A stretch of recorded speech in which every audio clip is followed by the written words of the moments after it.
Prime Minister Narendra Modi is just hours away from landing in New York for his first visit to the United States as the Prime Minister. In fact, the Prime Minister left early today for New York after a short overnight transit halt in Frankfurt, ready for a slew of meetings and engagements, more than 50 in the 100 hours that he will be in America. It's a packed itinerary for Prime Minister in America, where he will be addressing the United Nations General Assembly, hold talks with US President Barack Obama, and meet top American corporate honchos, besides a series of meetings with Indian experts in New York. This is Narendra Modi's first visit to the United States as the Prime Minister, as well as in 10 years after America imposed a ban on his entry. The exile has now ended with the Obama administration's policy reversal following sweeping mandate that the BJP managed in the Lok Sabha elections under Narendra Modi's leadership. Now, in a statement before his departure, Narendra Modi said that he sees this visit as vital for India's development and that he is looking at American partnership in the field of education, skills, research, technology and innovation. Now, Modi could face some trouble in America as well. Just ahead of his arrival in New York, a federal court in the city has issued summons against him. In fact, these summons have been issued for Narendra Modi's role in 2002 Gujarat riots when he was the chief minister of the state. These summons against Modi come a day ahead of his arrival in the US. The lawsuit has been filed by the American Justice Center, or the AJC, a non-profit human rights organization. He can't be patched up. Coming back out to studio.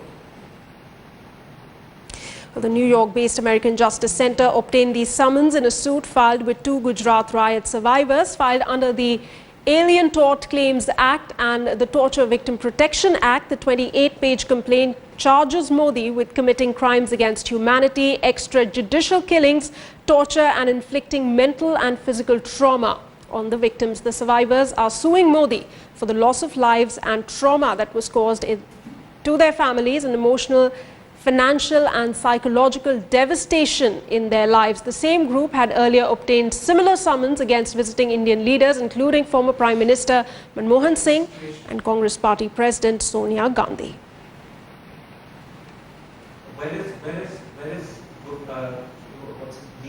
Any summons by any court on a criminal charge is an embarrassment.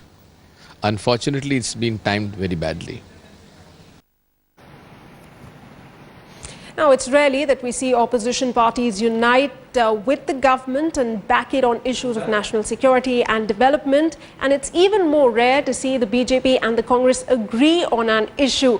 The India Today roundtable in New York was witness to one such bonhomie as Congress leaders wished Modi the very best. Here's an excerpt from the roundtable with Rajdeep Sardesai. You know, the world has changed. This is a city where you have protesters on every issue. There are some groups which are still protesting Mr. Modi's visit, but would you concede that the overwhelming number of NRIs and of Indian Americans are out there to welcome an Indian Prime Minister, someone who has deeply connected with them over the last couple of years? Well, look, I've only got here, so I can't say I've spoken to enough people. I'm actually going to be addressing some of Mr. Modi's critics this evening when I speak to the gathering of the Indian National Overseas Congress. So maybe there's an Indian National Overseas Congress still surviving? It is, and it's got... So it's not just the BJP friends of BJP overseas. It's going to be a good crowd, I'm told, despite the weather. But having said that, as a general proposition, and having been an NRI for 18 years or longer, here, I've always had the feeling that when a national leader comes of any party, we all, as NRIs, would rally behind him, and that's normal.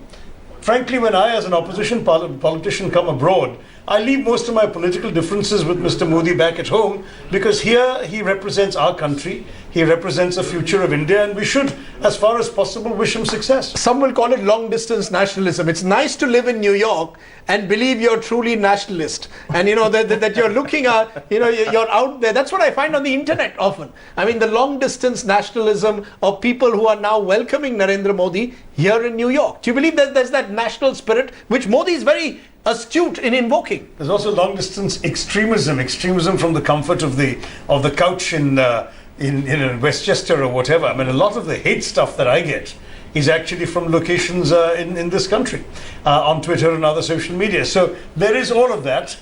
people, when they're far away from India, have the luxury of being able to spout without having to do anything about it. But it doesn't matter. Now we have come to them. They will welcome us here, and they'll welcome the Prime Minister, I'm sure, as their Prime Minister. Long distance nationalism or long distance extremism? Well, I think it's long distance nationalism, which will be there always. But the key thing is, there is a perception change which has come about India under Modi ji. And these NRIs here are looking forward of supporting Modi ji's vision and idea back home. So I think criticism is welcome in democracy, but overall criticism will not be there. There will be few points here and there, but at the end of the day, I think that even the American investors, I'll just add here. You see, for example, I just want to give it a little example. The US state, they hold on to the technology transfers on, let's say, defense. But there are a host of them, like Westinghouse, GE and all, they're also driving and they're pushing their government that, look, don't hold on to this transfer technology, but allow us to go to